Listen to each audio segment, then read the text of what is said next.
O tema dessa mensagem é a face do amor.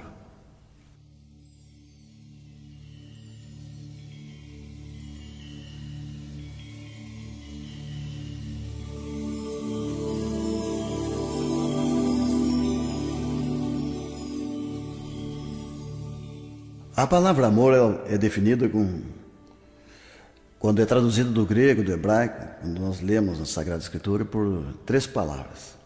A primeira palavra é traduzida por paixão. É aquele amor que dura muito pouco tempo e é geralmente de um homem para a mulher. Depois tem a outra face também, o amor de família, de amigos e de parentes, pai e filho. E a terceira tradução é amor ágape, que é o amor divino, o amor de Deus. E essas três faces, a primeira é muito exigente, o amor exigente. O amor paixão, ele quer satisfazer a si próprio. O amor de pai para filho, de amigo para amigo, exige pelo menos uma troca. Tu me ama, eu te amo. Mas o amor de Deus, ele ama e ponto final. Deus ama as pessoas que lhe amam, Deus ama as pessoas que lhe odeiam, Deus ama e pronto. É o amor ágape.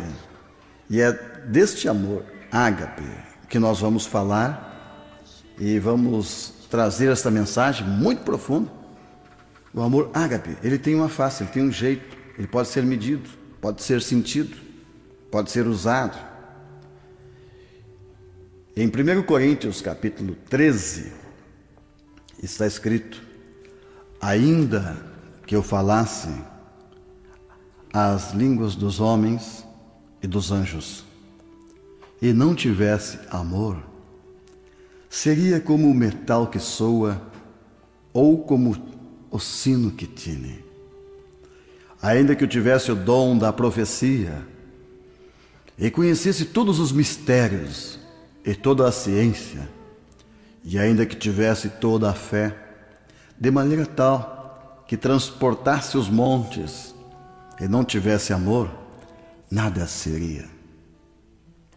Ainda que eu distribuísse toda a minha fortuna para o sustento dos pobres, e ainda que entregasse o meu corpo para ser queimado, e não tivesse amor, nada disso me aproveitaria.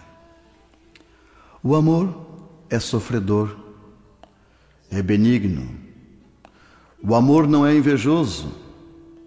O amor não trata com leviandade, não se ensoberbece, não se porta com indecência, não busca os seus próprios interesses, não se irrita, não suspeita mal, não folga com injustiça, mas folga com a verdade. O amor tudo sofre, tudo crê, tudo espera, tudo suporta. O amor nunca falha. Mas havendo profecias, serão aniquiladas. Havendo línguas, cessarão. Havendo ciência, desaparecerá. Porque em parte conhecemos e em parte profetizamos. Mas quando vier o que é perfeito, então o que o é em parte será aniquilado. Quando eu era menino, falava como menino, sentia como menino, discorria como menino. Mas logo que cheguei a ser homem, acabei com as coisas de menino. Porque agora vemos em espelho como enigma, mas então veremos face a face. Agora conheço em parte, mas então conhecerei como também sou conhecido. Agora, pois, permanecem a fé, a esperança e o amor. Essas 3, mas a maior destas é o amor.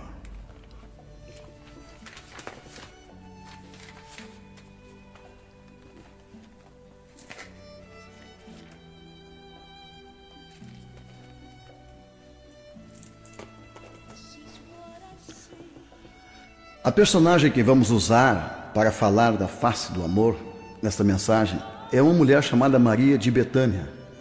Esta mulher foi a mulher mais elogiada por Jesus Cristo, a mais honrada das mulheres, muito mais honrada que a própria mãe de Jesus. Jesus chegou a dizer que cada pregador, cada missionário, cada apóstolo, evangelista, pastor, mestre, onde fosse pregado o evangelho em todo o mundo, deveria ser falado sobre esta mulher. Por que Jesus deu tanta importância a esta mulher, ao que ela fez, ao seu gesto? Esta mulher, Maria de Betânia, a passagem se encontra em Lucas 10:39, em João capítulo 11, também Mateus capítulo 26 também aparece. Essa mulher tinha características muito importantes. Ela possuía uma receptividade espiritual muito grande e possuía um discernimento espiritual muito especial. Ela era uma mulher resignada. Ela esteve 3 vezes aos pés de Cristo recebendo instruções. Esteve 3 vezes aos pés de Cristo recebendo consolo. Esteve 3 vezes aos pés de Cristo a fim de servi-lo. Ela era amiga de Jesus. Ela queria o Mestre, ela queria Jesus e não só a bênção. Ela ofertou com sacrifício e amor um presente para Jesus que custava 1 ano inteiro de salário. Ela deu o melhor para agradá-lo, para suprir uma necessidade e preparando-o para o sepultamento. Quando nós falamos em amigos, nós dificilmente podemos imaginar que Jesus precisava de amigos, mas realmente ele precisava de amigos nas horas difíceis, principalmente, nos tempos de prova, de crise, de aflição, e é nesta hora que ele procurava seus amigos. E essa mulher, Maria de Betânia, amava Jesus mais do que tudo na vida. Ela era muito grata pela salvação do seu irmão Lázaro. Ela presenteou Jesus numa hora muito especial também, no momento que ele mais precisava. Aquele dia, aquela hora, era o momento mais importante que Jesus precisava de um consolo, de uma força, porque ele estava prestes a ser sacrificado. Nós vamos ler em Mateus 26 sobre esse momento de o jantar em Betânia. Capítulo 26 de São Mateus, versículo 6 em diante, diz: Estando Jesus em Betânia, em casa de Simão, o leproso, aproximou-se dele uma mulher com um vaso de alabastro, com um unguento de grande valor, e derramou-lhe sobre a cabeça, quando ele estava sentado à mesa. E os seus discípulos, vendo isto, indignaram-se, dizendo: Por que esse desperdício? Pois este perfume podia vender-se por grande valor e dar-se o dinheiro aos pobres. Jesus, porém, conhecendo isso, lhe disse: Por que afligis esta mulher? Pois ela praticou uma boa ação para comigo. Porquanto sempre tendes convosco os pobres, mas a mim nem sempre haveis de ter. Ora, derramando ela esse perfume sobre meu corpo, fê-lo preparando-me para o meu sepultamento. Em verdade vos digo que onde quer que este evangelho for pregado em todo o mundo, também será referido o que ela fez para sua memória. Então um dos 12, chamado Judas Iscariotes, saiu da sala e foi ter com sacerdotes, onde vendeu Jesus por 30 moedas. Nesta cena nós vemos aqui 3 tipos de pessoas. Entra aquela mulher com um perfume especial para dar a Jesus. Ali estava a imagem do amor, a face do amor, se manifestando em uma mulher. Por outro lado, tinha ali 12 discípulos, que deveriam ser os amigos de Jesus. Mas quando eles viram Jesus recebendo aquele presente, que tinha um valor muito grande, era o valor de 12 salários, 1 ano de salário, então eles se indignaram e É difícil de acreditar isso, que os amigos que deveriam estar vibrando porque ele ganhou um presente, ficaram indignados. E assim até hoje, esse espírito de indignação continua até hoje, século 20, 21, nas pessoas. Quando se fala em dar um presente para Jesus, as pessoas ficam indignadas. Dentro das igrejas, encontramos centenas de pessoas que ficam indignadas de ver o presente sendo oferecido a Jesus. Eu sempre digo que o Natal é comemorado por muitas pessoas e dão um presente para todo mundo. E é até absurdo que no Natal o aniversariante seria Jesus, né? Porque é o nascimento dele. Então, as pessoas dão um presente para todo mundo, menos para Jesus. E os próprios discípulos de Cristo, que deveriam ficar contentes ao vê-lo receber um presente, eles ficaram indignados. E até é interessante que muitas pessoas, quando você está na tua igreja e ficam indignados, quantas pessoas que vão, se convertem e ficam felizes de ser curados, abençoados, e eles querem levar um presente de gratidão, querem ajudar a construir uma igreja, e de repente um parente, um amigo seu fica indignado, o esposo, você está doida, mulher? Você vai fazer isso para a igreja? Você vai dar isso para a igreja? Ficam indignados. E muitos ficam preocupados com isso. Pô, meu marido fica indignado se eu der uma oferta. Pois eu quero dizer que ele está sendo bíblico, pois os apóstolos ficaram indignados. Você gosta de ganhar presente? Como é que você se sente quando alguém te dá um presente?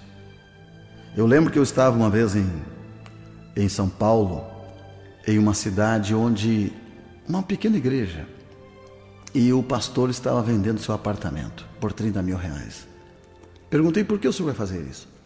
Porque a igreja está endividada. Então, o pastor Marcelo, inclusive, foi conosco para Israel e a gente se conheceu e ele me convidou para ir à sua igreja. Eu marquei uma reunião no outro dia com 30 obreiros da igreja e eu fiquei 8 horas falando sobre o presente, a solidariedade, o amor, e convidei aquelas 30 pessoas para repartir com o seu pastor aquele prejuízo. Em vez de ele vender o apartamento dele por 30 mil, cada pessoa poderia ajudar com R$1.000 e pagar a dívida. Você imagina que levou 8 horas, das 8 da manhã às 4 da tarde, aquela reunião, e só terminou quando realmente conseguimos o objetivo que eu coloquei no meu coração, de não permitir que acontecesse aquilo com aquele homem, porque existe um princípio universal que, assim como é o pastor, assim serão as ovelhas. Se aquele pastor tivesse que vender o apartamento dele sozinho e arcar sozinho com as consequências, toda a sua igreja iria sofrer prejuízo também, porque aquilo que acontece com o líder vai acontecer com os liderados. E o Espírito Santo me deu uma profecia para aquele povo, dizendo o seguinte: se vocês repartirem com o seu líder e ofertarem, Deus vai prosperar esta igreja como nunca antes. E cada pessoa que participou do prejuízo vai participar da glória também. 1 ano depois eu fui lá, estava lá naquela igreja o pastor Randy Clark com mais 100 pregadores americanos. Mas qual não foi minha surpresa quando eu cheguei na cidade e soube que era o mesmo pastor que estava fazendo aquele trabalho, numa igreja, creio que 10 ou 20, talvez 30 vezes maior do que aquela pequena igreja, em 1 ano. E cada um daqueles 30 colegas dele vinham me abraçar e chorando, dizendo: a profecia se cumpriu. Todos foram abençoados. Teve um cidadão que lhe ofertou uma Kombi velha, que ele tinha uma fruteira, e ele disse que estava quebrado mesmo a sua fruteira. Então aquela Kombi valia R$1.000, talvez 1.200, caindo aos pedaços. E como a fruteira estava falindo mesmo, então ele deu aquela Kombi velha. E a partir dali, passou algumas semanas, ele ganhou uma concorrência para fornecer frutas e verdura para a cidade, a prefeitura. E descobriu um meio de vencer a concorrência em 7 cidades. E passou a vender frutas e verduras de jamanta, de caminhão, para estas cidades.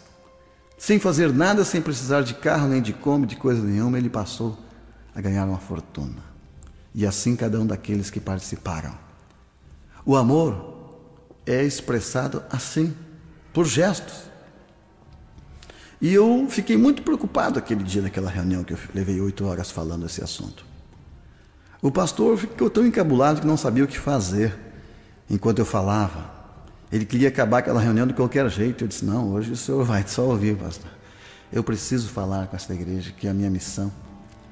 Então, eu fui para casa também meio assim, com aquele complexo de ter abusado, de ter exagerado, sabe como é que é? E eu perguntei para Jesus, Senhor, será que eu fiz mal? E ficar 8 horas pressionando aquelas pessoas a repartir o prejuízo, a ajudar o seu pastor? Eles estavam dando um presente para Deus. E aí eu senti do meu lado uma presença maravilhosa. Eu sabia que era o Senhor. E aquelas palavras vieram a mim junto com uma imagem. Eu vi uma imagem de Jesus naquela cruz há 2000 anos atrás. Aquela cruz ensanguentada, aquela coroa de espinhos, aquela dor terrível na cruz e aquela multidão ao redor. E Jesus disse, há 2000 anos atrás, eu ofertei a minha vida, ofertei o meu corpo, ofertei o meu sangue e por último me cravaram uma lança do lado e saiu água, sangue e também meu espírito. Eu entreguei tudo por esta noiva, pela igreja. E depois eu vi uma multidão que foi atravessando os séculos, multidões e multidões e multidões que vinham até a cruz. Jesus disse, está vendo essa multidão? Eles vêm a mim pedir mais. Eles vêm pedir diante daquela cruz, onde ele já deu tudo. As pessoas vêm pedir mais. Muitos vêm pedir saúde, outros vêm pedir cura, outros vêm pedir um carro, uma casa, um emprego. Eles vêm pedir, pedir, pedir, pedir, pedir, pedir. Há 2000 anos, pedindo, pedindo, pedindo. Mais, mais. Eu já dei tudo e eles querem mais. Já dei meu sangue e eles querem mais. Já dei meu espírito e eles querem mais, mais, mais. Mas hoje, eu vi uma pessoa ficar 8 horas pedindo um presente para mim. Como você acha que eu me senti? Meus irmãos, meus amigos, Jesus também é gente. Ele gosta de presente. Ele gosta de carinho. Ele gosta de amor. E a visão que eu tive nessa passagem desta mulher foi muito importante. Porque eu jamais dei muita importância para esta passagem, apesar de que essa mulher deu um presente valioso, valia 1 ano de salário. Mas nunca me interessei em me aprofundar. Até que, alguns anos atrás, eu estava em Curitiba durante 40 dias sem voltar para casa. Trabalho, um avivamento, poder, unção. Eu estive numa igreja que uma ministração durou 21 horas, direto dentro da igreja. Tal foi a unção que caiu. Muitas manifestações da presença de Deus. E eu estava resfriado e fui dormir num lugar onde faltava um vidro na parede. E eu sou terrível para frio. Sofro muito no inverno. E aquela janela aberta a noite toda, no outro dia eu estava congelado, o pulmão doendo. E eu me sentindo só, me sentindo triste, me sentindo solitário, longe de casa, tantas coisas passando pela cabeça. E a pergunta era essa: será que vale a pena tudo isto? Tanto tempo longe de casa, dedicando para pessoas de longe, de fora. Será que a igreja vai aproveitar tudo isto? Será que vai valer a pena? E eu resolvi, naquela noite, ir até uma igreja de um amigo meu e ficar lá atrás, no último banco, só assistindo, para ver se me recuperava um pouco. E quando eu estava ouvindo os testemunhos, gente testemunhando daquela campanha que nós realizamos, casais que até havia um rapaz que tinha abandonado a esposa por mais de 10 anos e voltou durante a campanha, e voltaram a casar de novo, e tantos testemunhos, foi me enchendo de graça, né? E no final, aquele pastor me chamou lá em cima do altar, mandou colocar uma bacia com água quente, e acabou o culto, disse: pode ir embora quem quiser, mas ninguém foi.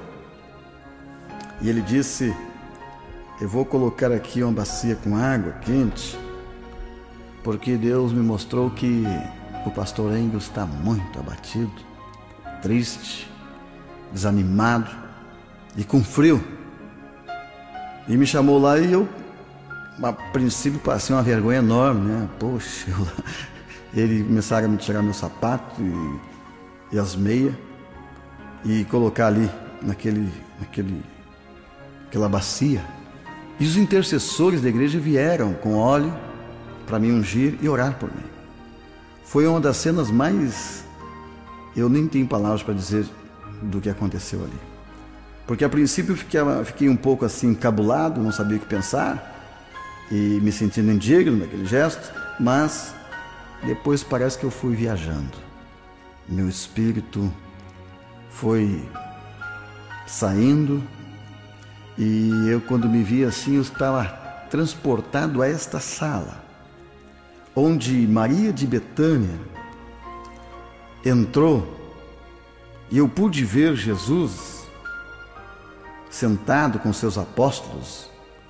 E Jesus disse que, no seu maneira humana dele ser, ele estava sentindo exatamente como eu estava sentindo naquele dia. Jesus estava para ser crucificado nos próximos dias.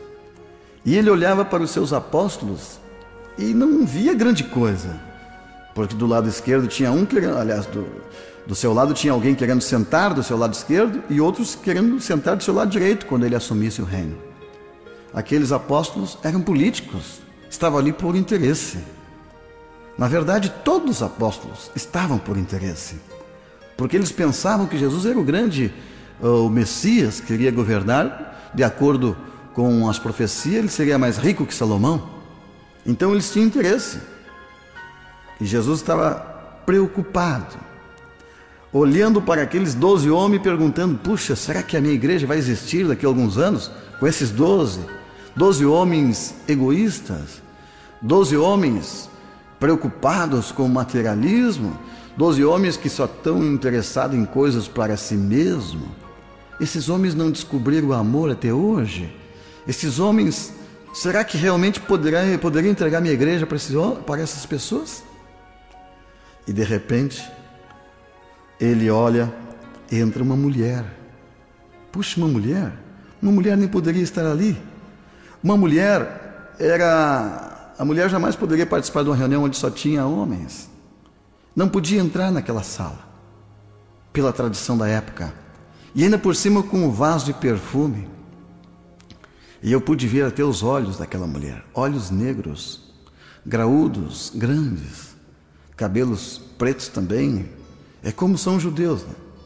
E quando Jesus olhou para os olhos daquela mulher, ele viu na face dela o amor. Aquela mulher não estava ali interessada na política do reino de Deus, nem em sentar e ser glorificada. Ela estava ali por amor ao Senhor Jesus. Você sabe o que quer dizer uma mulher entrar na sala com vaso? Oh, cada mais. Lá em Israel, é costume a moça preparar um perfume para o seu casamento.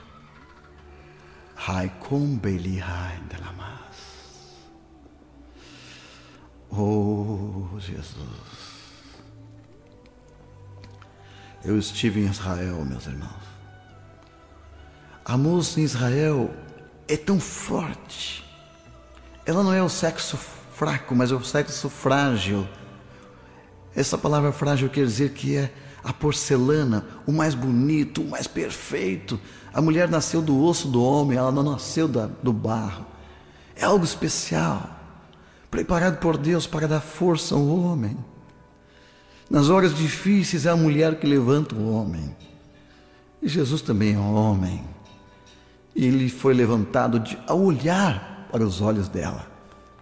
Ele tirou força da fraqueza. Ele se fortaleceu de ver que tudo que ele semeou de amor floresceu em um coração de uma mulher. O amor que ele plantou naqueles 3 anos de pregação estava florescendo no coração de uma mulher. Quem diria? Poderia-se pensar que só os homens poderiam pregar, levar a mensagem, mas para a surpresa de todos, uma mulher captou a glória de Deus, o âmago, a parte mais importante do ser de Deus, que é o amor. Aquela mulher captou, percebeu, e Jesus se fortaleceu. E assim estava eu ali tendo aquela visão, quando aquelas pessoas lavavam meus pés com óleo, com água quente em cima, na cabeça, ungindo, nos ombros, a oração, pessoas ao redor chorando e orando e me abençoando, eu fui fortalecendo. Quando abri meus olhos, eu vi assim os olhos daquelas irmãs que estavam ali orando. E tinha uma, até a esposa do pastor, que também tinha os olhos pretos. Parecia aquela sobrancelha grande de judeu, assim, também. E pensei, puxa, aquelas pessoas com todo aquele amor estão fortalecendo alguém que está fraco, um pregador cansado. Jesus também recebeu isto. Ele olhou e viu estampado na face da mulher o amor de Deus. Como diz lá em Coríntios capítulo 13, o Espírito Santo plantou, colocou um amor muito grande dentro das pessoas que o apóstolo Paulo ganhou para Jesus. Esse amor foi escrito pela mão do Espírito Santo, com o sangue de Jesus. Então, nós vamos estudar o que fez com que Jesus tornasse essa mulher a mulher mais importante, mais honrada de todos os tempos. Viaje comigo nesse momento até aquela sala e observe ali 3 tipos de pessoas. Uma com o coração cheio de amor por Deus, a própria face do amor de Deus, o amor ágape.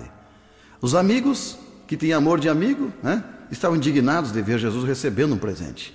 Então não é o amor mais interessante. E por outro lado, o amor paixão. Judas amava Jesus, mas era um amor assim, um amor egoísta, paixão, que tinha mais interesse nele, ao ponto de vender Jesus por 30 moedas. Qual dos 3 tipos de coração você tem hoje? Que tipo de coração você gostaria de receber de Deus? Eu sei que a maioria que crê em Jesus vai dizer que quer um coração de Maria de Betânia, pois então você terá a oportunidade de receber esse coração e de mostrar o amor como ela mostrou. Muitas pessoas não se dão conta que presente, oferta, favor, graça, resgate é a tradução para a palavra dar. Quando o nosso Deus Todo-Poderoso escolheu uma maneira de salvar a humanidade, Ele escolheu o caminho que nós chamamos de oferta. Foi através da oferta do seu Filho Jesus que Deus escolheu o jeito, Ele criou uma lei, a lei das ofertas. É a lei que é o trilho que Deus criou para levar a humanidade ao céu. Deus poderia oferecer por nós todo o ouro, toda a prata do céu, poderia comprar com dinheiro, pois Ele poderia fazer quanto dinheiro quisesse, qualquer tipo de moeda, dólar, real, seja lá o que for, mas Ele escolheu esse resgate da humanidade através de um caminho, o caminho da oferta.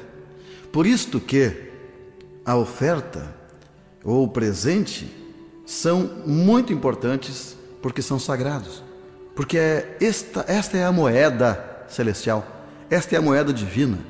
Assim, na terra, a moeda que apresentaram para Jesus tinha a face do César, mas a moeda de Deus tem a face do amor.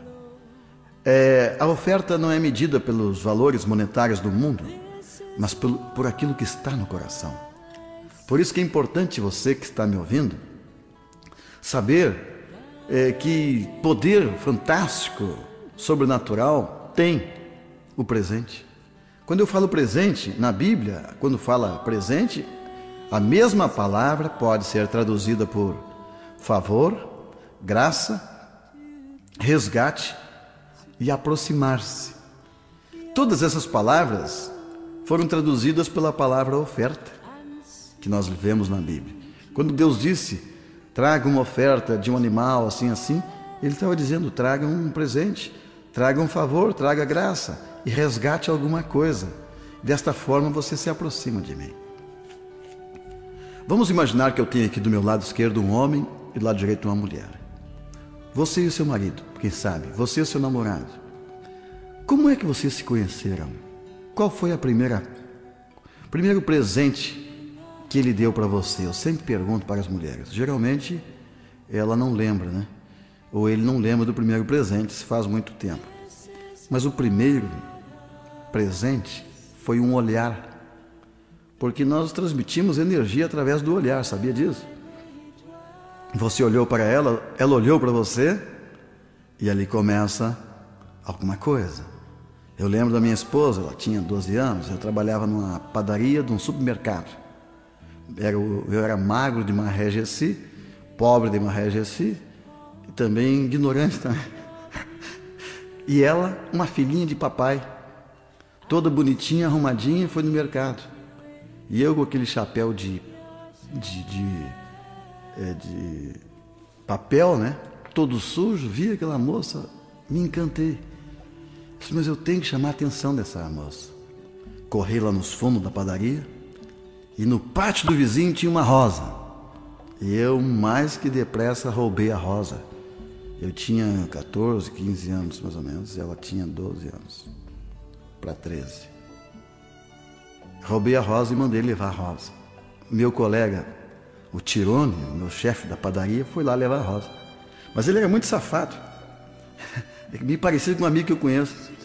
Magro e gozador, né? Então ele chega lá e diz para a moça, tá vendo essa rosa? É um presente teu. Aquele lá, ele que deu, ele pediu para mim não dizer que é ele. E apontou para mim, né? E eu daquele jeito todo sujo. De farinha. Pensei comigo, poxa, não adiantou nada. Na outra, 2, 3 dias depois ela aparece no mesmo corredor. Está lá olhando as prateleiras, daqui a pouco ela olha lá para a padaria. Eu vi que ela estava interessada. Você entendeu? O que aconteceu ali? Quando eu dei o presente, a palavra graça, ela cria uma graça quando você recebe um presente. Pode ser uma pessoa que você não goste, mas quando você recebe um presente dela, algo de graça brota em você. A palavra graça, ela vem de uma raiz de uma palavra que é carisma. O carisma é do Espírito Santo. Então dá para imaginar que quando você dá um presente, o Espírito Santo cria uma nuvem de graça, fazendo com que a pessoa que presenteou se torne agradável, atraente, mais bonita. Às vezes a gente vê um sujeito feio, né? Terrível de feio, e uma moça bonita se apaixona pelo sujeito, né? Por quê? O cara mandou um presente, ou 2, ou quem sabe quantos, e ela olha para ele, e aquela graça, aquela nuvem, vem à frente dos olhos dela, e ela olha para o sujeito e já não enxerga mais um padeiro sujo, nem um pobre coitado, ela enxerga um príncipe encantado. E com aquele presente que eu dei, eu consegui resgatar os pensamentos dela. E ela começa a pensar, e pensar, todo dia, naquele sujeito que lhe deu uma rosa. Aí o próximo presente já não é uma rosa. Depois de 2, 3 vezes que ela veio ao mercado, eu já me encorajei e comprei uma caixa de bombom. Cara, naquela época, né, para quem ganhava um saláriozinho e tinha que repartir ainda com 8 irmãos em casa, então Todo o dinheiro ia para a família, para ajudar o pai, mas saiu aquele presente ali especial e eu fui lá levar aquele presente. Tremia dos pés à cabeça. E eu acho que ela também tremia, né? Mas aí se confirma a palavra aproximar-se. O presente aproxima as pessoas e resgata, e cria graça, e cria um favor.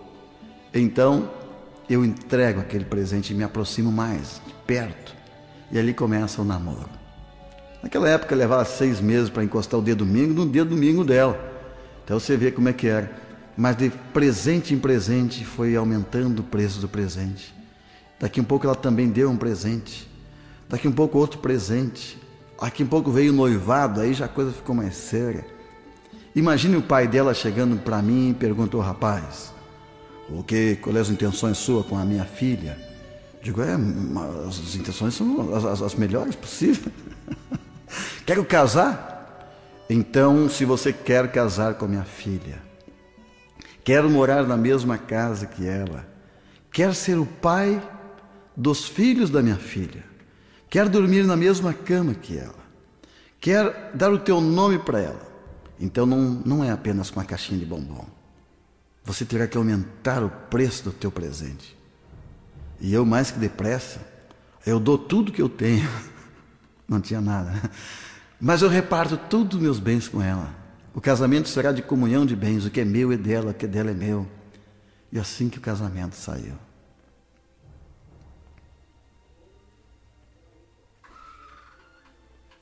E foi assim que lá naquela cruz, há 2000 anos atrás, o Filho de Deus diz para o Pai: Pai, eu quero aquela moça, eu quero a igreja, eu quero casar, eu quero. E o Pai pergunta: o que você está disposto a dar por esta jovem, por esta noiva? E lá em Mateus 20, 28, Jesus responde. Em Atos 20, 28, ele responde: ele está disposto a dar a sua vida, ele está disposto a dar o seu nome, ele está disposto a dar o seu sangue pela sua noiva. Ele está disposto a entregar tudo que é dele. Ele está disposto a fazer mais do que isto. Ele está disposto a descer até o inferno para pagar o preço do pecado da sua noiva. Ele está disposto a enfrentar todos os demônios do inferno. Está disposto a deixar o céu e deixar de ser divino, deixar de ser Deus, para tornar-se um homem, para casar com aquela mulher. E vai mais fundo. Quando você quer presentear alguém, você deve perguntar: que significado tem essa pessoa para mim? Se a pessoa é importante, o valor do presente é mais importante.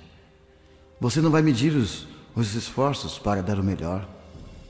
Você não vai medir esforços para mostrar que realmente ela é importante. Quando você quer presentear alguém, você deve perguntar: que tipo de pessoa vou presentear? A partir daí, outras perguntas surgirão. Quais são os benefícios que eu irei proporcionar ou alcançar com esse presente? Depois de responder essas perguntas, então, vamos supor que a pessoa que você quer presentear é muito, muito, muito importante. Então, o presente deve ser o melhor possível. E Jesus disse: eu estou me presenteando a mim mesmo. O presente tem a finalidade de agradar a pessoa presenteada. Então, quando Jesus se presenteou por nós, ele queria nos agradar. Também queria celebrar, queria marcar uma situação, transmitir seus sentimentos através do presente. Ele queria também atender às nossas necessidades, se doando por nós. E Jesus, ao se doar por nós, ele queria também provocar uma reação em nós.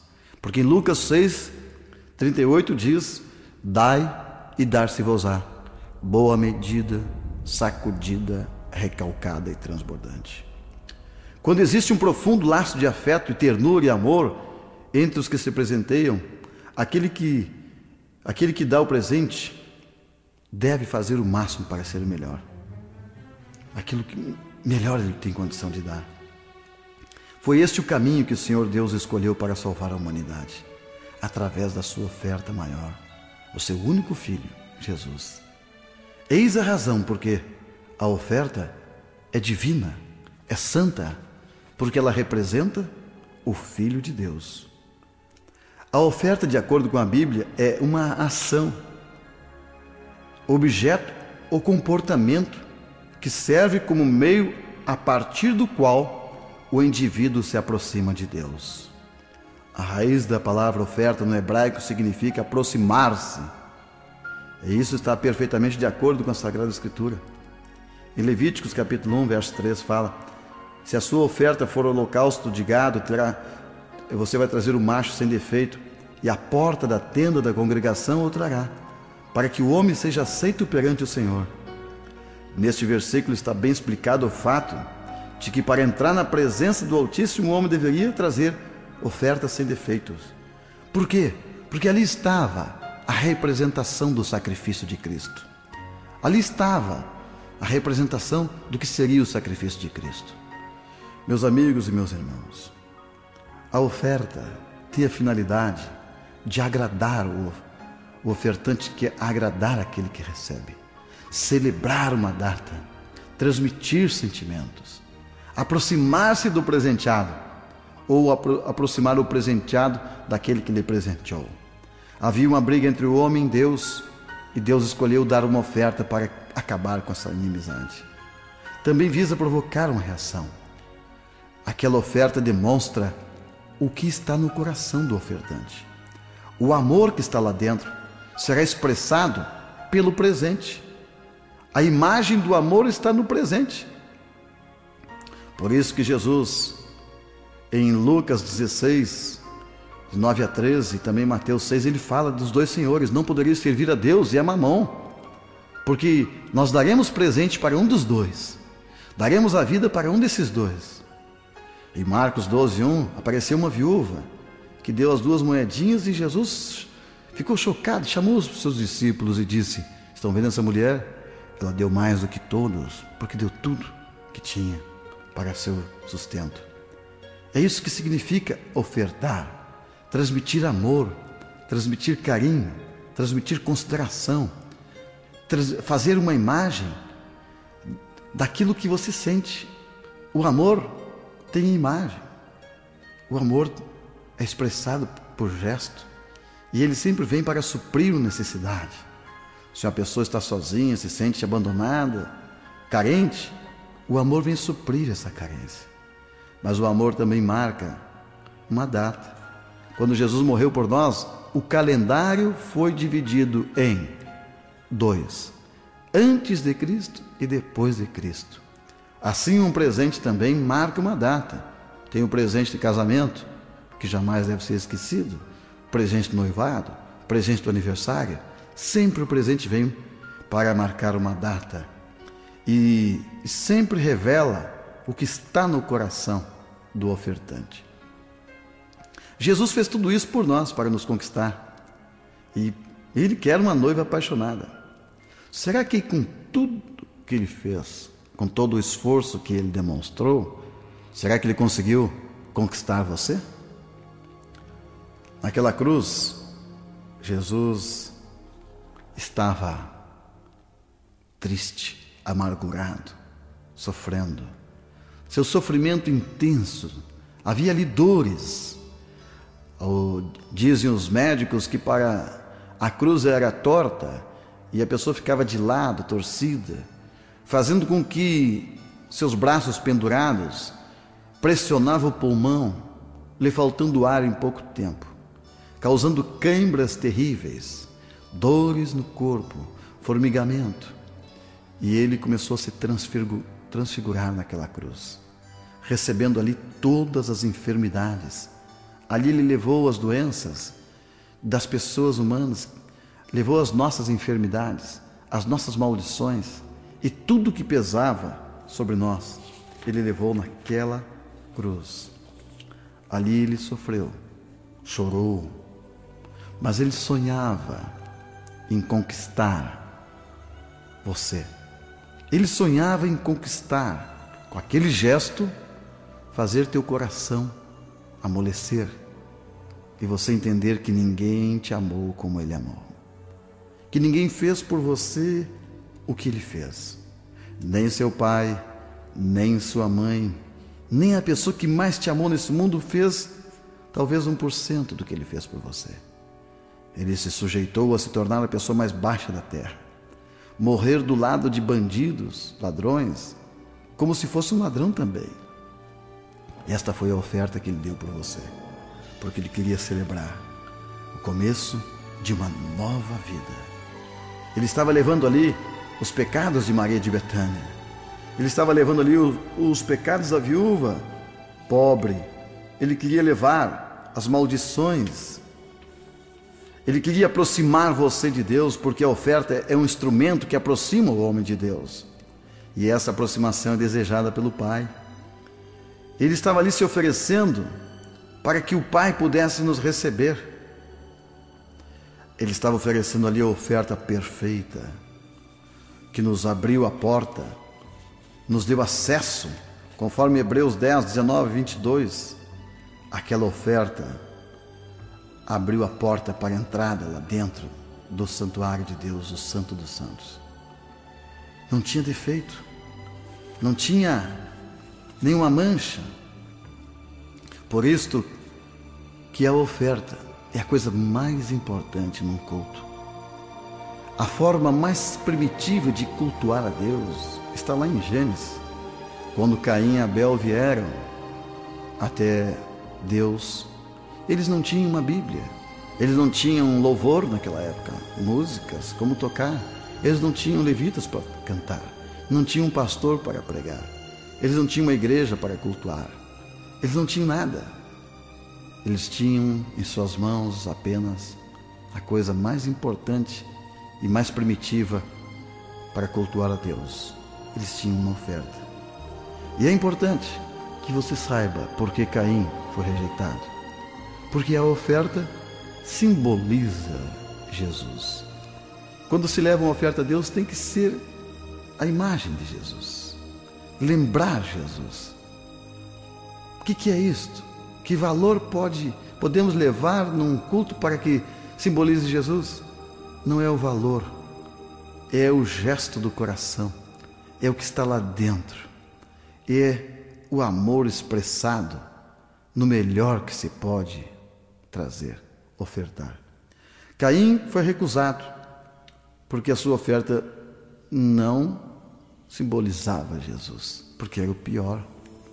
Mas Abel trouxe o melhor. E o melhor, sim, representava Jesus. Por isso ele foi aceito. Quando nós vamos presentear a Deus, ofertando, nós devemos entender isso. É para agradar a Deus, é para celebrar, é para transmitir sentimentos, é para nos aproximar daquele que presenteia, do presenteado. É para provocar uma reação e demonstra o que está no coração.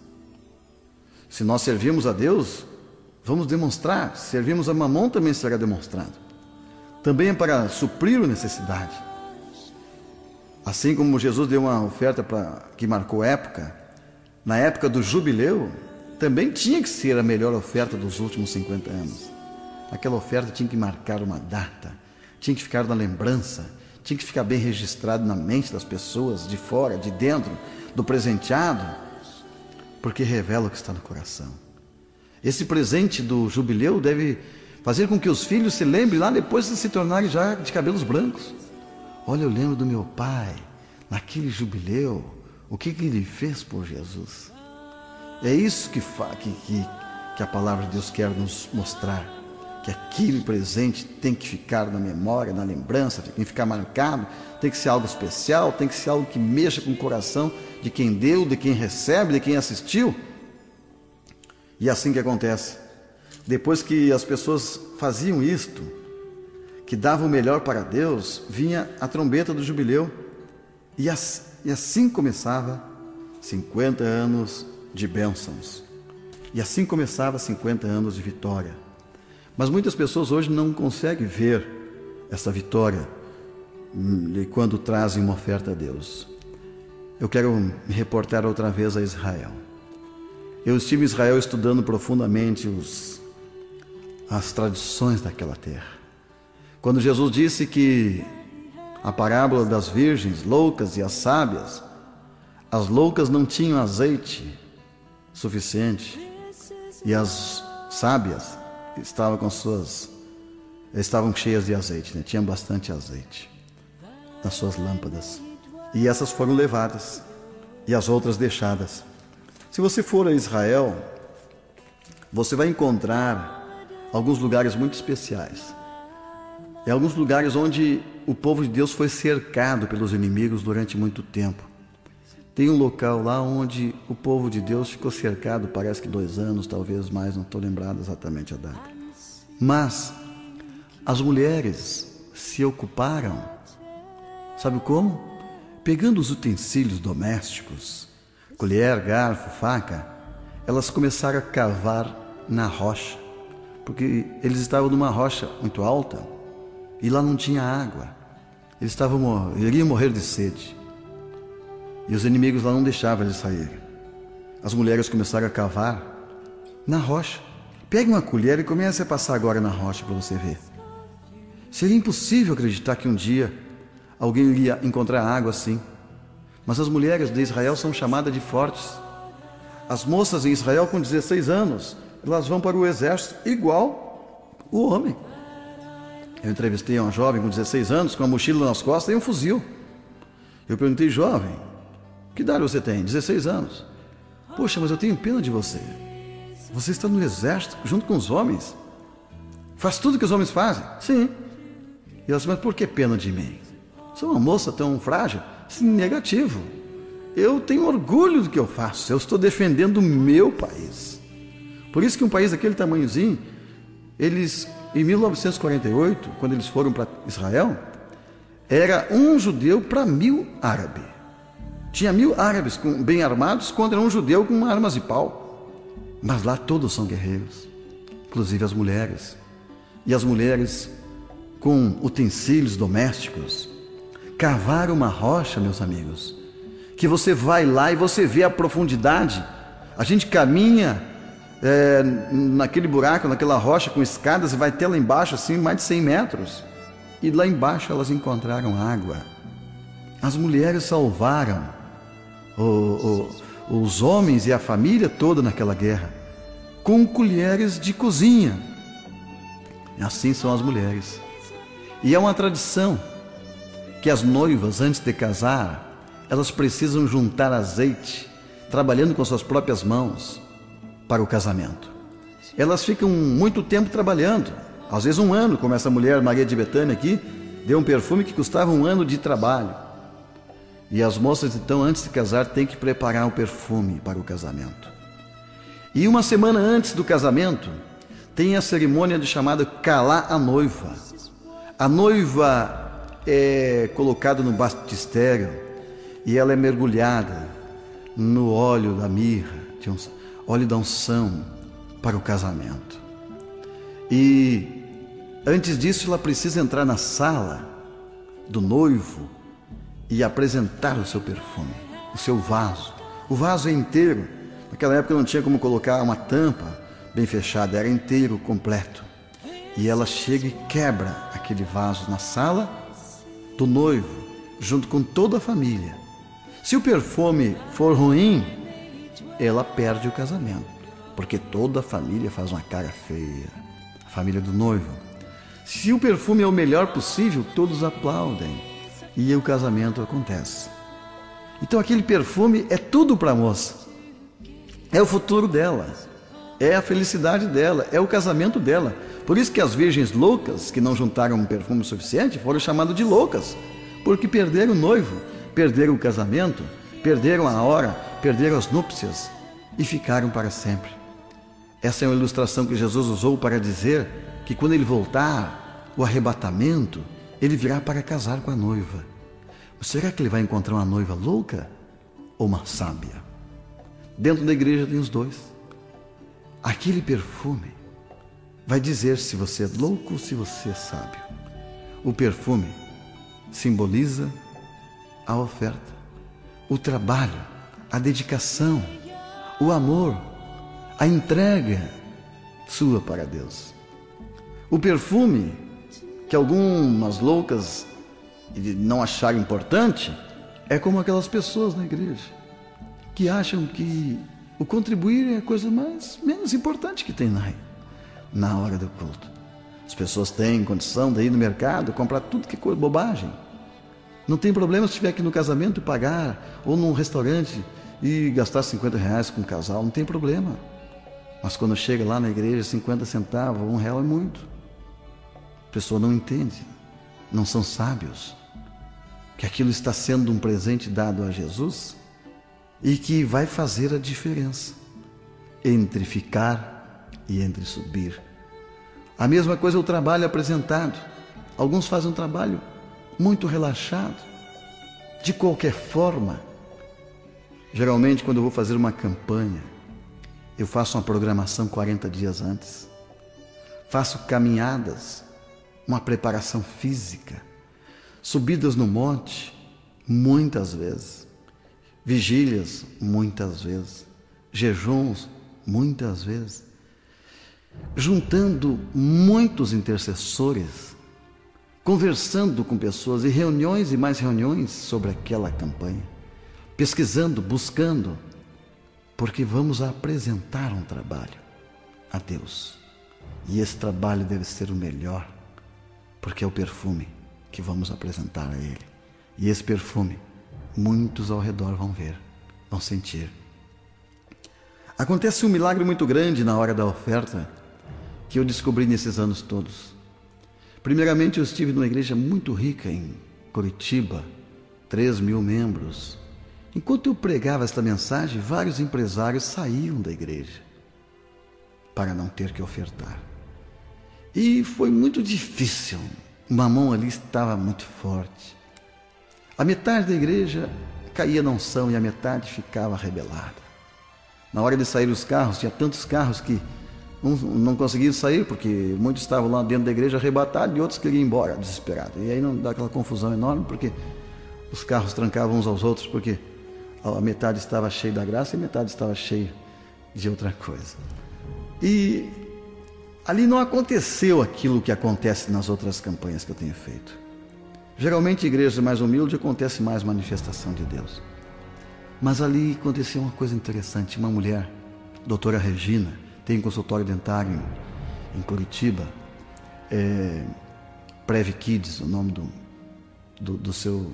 Ela trabalha com seu esposo, e ela veio um dia e disse: pastor, a minha mãe tem muitos terrenos, muitos mesmo, mas vai perder tudo nos próximos meses. Meu pai é um cientista, mas ele não acredita em Deus. Ele é famoso em mais de 30 países, mas ele debocha da Bíblia. E a minha mãe, eu trouxe ela aqui porque ela quer dar um presente para a igreja. Faz muitos anos que ela quer dar um terreno. Eu falei: mas tudo bem, mas é só dar. Eu disse: não, mas ela não consegue. Chega na hora de dar, ela não consegue. Eu falei: bom, o que eu vou fazer então? Eu queria que o senhor orasse por ela, porque ela quer dar, mas não consegue. Mesmo que amanhã ela vai perder tudo. Eu falei: minha filha, a senhora está amarrada por mamão, mas a senhora decide. Se decidiu, que está decidido.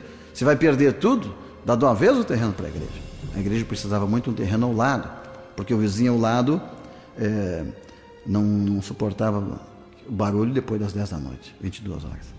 Então, elas voltaram para casa e a dona Regina muito triste, porque viu que sua mãe não ia dar nada mesmo. E ela dizia: mãe, dê esse terreno e pede o resgate do pai, que não acredita. Então, no outro dia, a dona Regina chega na reunião, no culto, e falou assim: irmão, passei a noite em claro e Deus tocou no meu coração. A minha mãe não vai dar nada.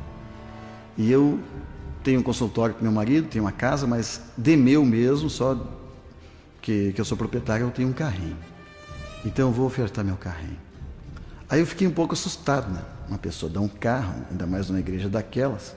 Eu Falei assim, é melhor tu pensar direito, fala com o marido e tal, e espera a tua pastora chegar. Esse assunto é muito sério. E ela chegou no final do culto, ela não esperou nem pastor chegar, né? Ninguém, a pastora não estava ali. Era a pastora Odá, lá de Curitiba. E ela foi lá na frente, faltando 1 minuto para as 10, e disse, minha gente, é jubileu, e eu entendi que eu tenho que dar um presente para Jesus, e eu posso pedir o resgate da minha família, o resgate do meu pai, o resgate da minha família, enfim. Eu estou ofertando o meu carro. E estou pedindo a Deus que, pela vida do meu pai. Poxa, aquilo ali acabou comigo. Eu pensei, agora eu tenho que me afundar aqui, porque isso aqui vai ser um escândalo. Alguém numa igreja, né? Ofertar um carro. As pessoas já falam mal quando alguém oferta um... Então, naquela hora chega a pastora da igreja. E ela chegou atrás de mim e falou assim, baixinho, o que tu foi me aprontar, meu filho?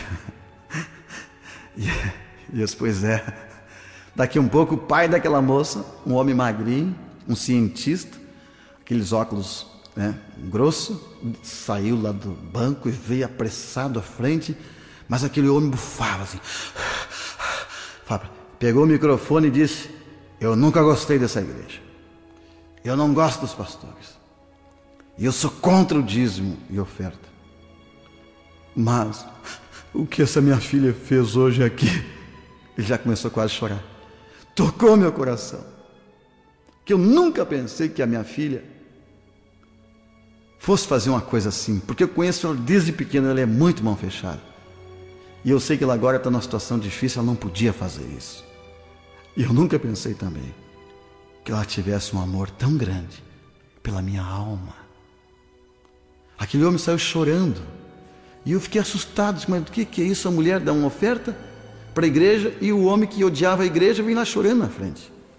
No outro dia, último dia da campanha, veio um homem, sentou bem na minha frente, um homem gordo, forte, uma cara feia, sentou meio atravessado e me olhava assim por baixo, por cima dos óculos, né?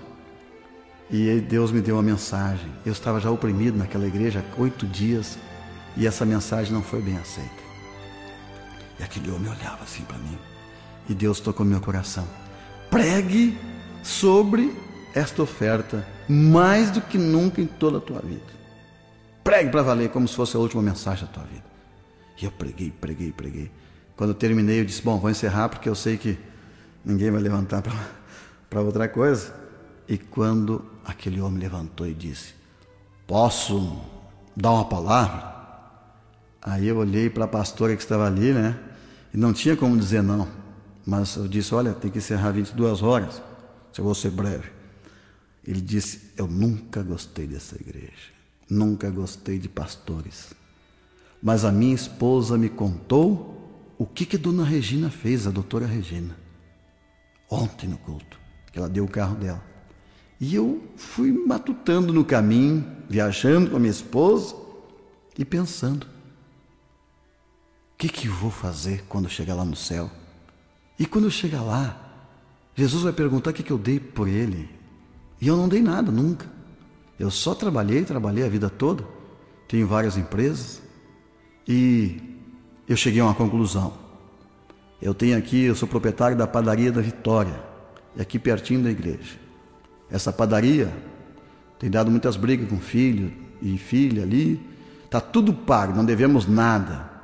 E eu estou aqui com a chave e diz para mim, olhando para mim assim, pastor, coloca no teu jornal lá, o que eu estou fazendo hoje, não quero nada em troca.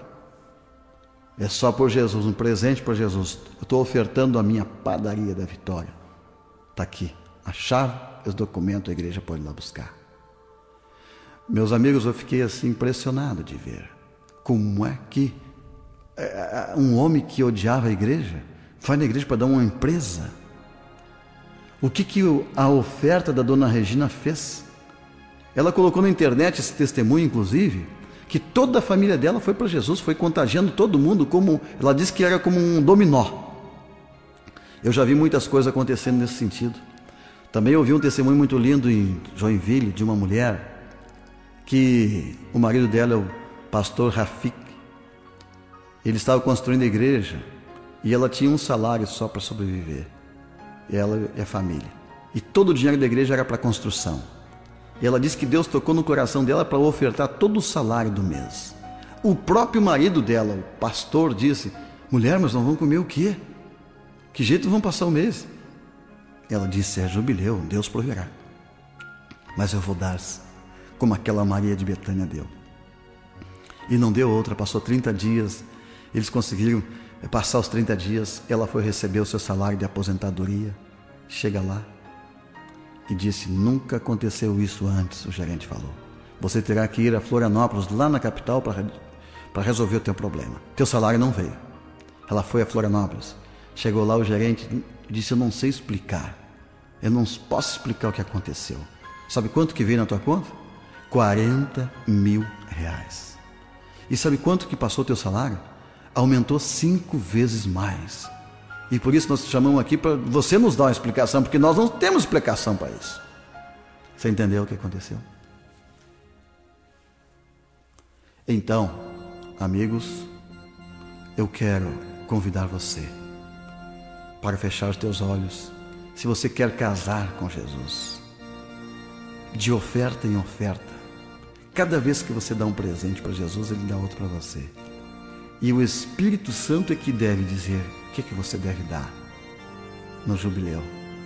O Espírito Santo vem e Ele toca você do que você deve ofertar no jubileu, para marcar aquela data, aquela época, para mostrar o amor.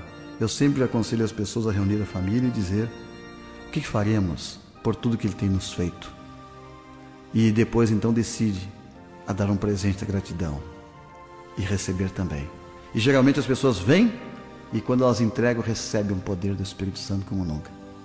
Eu sempre digo que a marcha nupcial marca esse momento do casamento, que você entrou na igreja com teu marido, esposa, lembra? Pois haverá um casamento.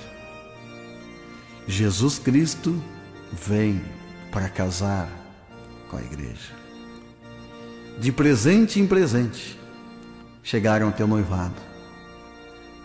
Você também, quando casou, não foi assim? E no casamento não ganhou tantos presentes? Pois assim também Jesus está nos presenteando. E Ele testa o amor da noiva também pelos presentes. A palavra presente também é oferta, é resgate, é aproximar-se. Quando você oferta, você está resgatando alguma coisa. Maria de Betânia resgatou a sua honra, a honra das mulheres, de todas as mulheres da terra. Foi resgatado naquela noite, com aquela oferta. Na Páscoa, se dava um cordeiro para resgatar o filho mais velho. Levíticos 27 diz que o valor do resgate de um homem é 50 ciclos de prata. O resgate de uma mulher é 30 ciclos de prata. A oferta não é pelo valor. O que mede o valor dela é o amor. Se é com amor, tem um valor inestimável. Se você quer esse casamento com Jesus, feche teus olhos e pergunte para Jesus: Senhor, estou te servindo há tanto tempo, o que eu devo fazer para te agradar? E eu não quero apenas um flerte, apenas um namoro, nem só um noivado contigo. Eu quero casamento com comunhão de bens, para que eu entre em aliança contigo e seja também dono de tudo que o Senhor é dono, assim como o Senhor poderá ser dono de tudo que é meu. Eu te dou minha vida e recebo a tua vida. O Senhor me deu o teu sangue e eu também quero te dar o meu sangue. Os teus amigos são meus amigos e os meus amigos também são teus. Senhor, eu quero cuidar dos teus filhos e o Senhor vai cuidar dos meus filhos. Eu quero morar na mesma casa que o Senhor. Por isso que a minha casa é tua também. As minhas dívidas são tuas, mas as suas dívidas eu também vou pagar. Os meus bens são teus, mas os teus bens também são meus. É o casamento da igreja e Jesus. Oramos com muita fé essa oração, pedindo que Deus toque na igreja.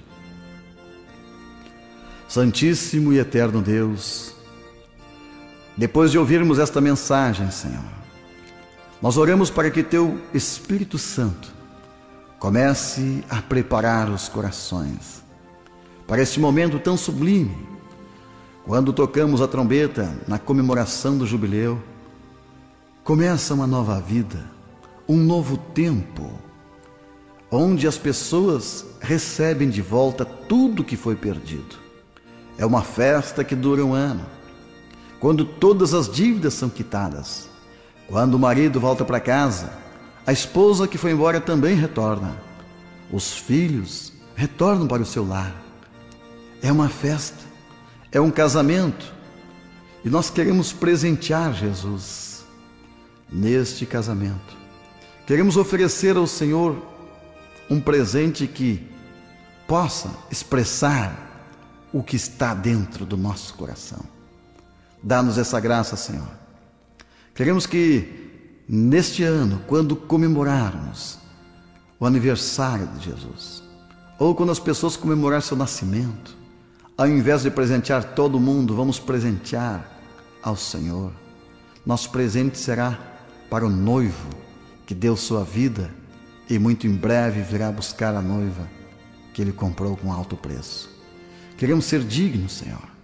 Por isso pedimos que Teu Espírito Santo nos envolva nessa atmosfera de casamento, de alegria, de comemoração.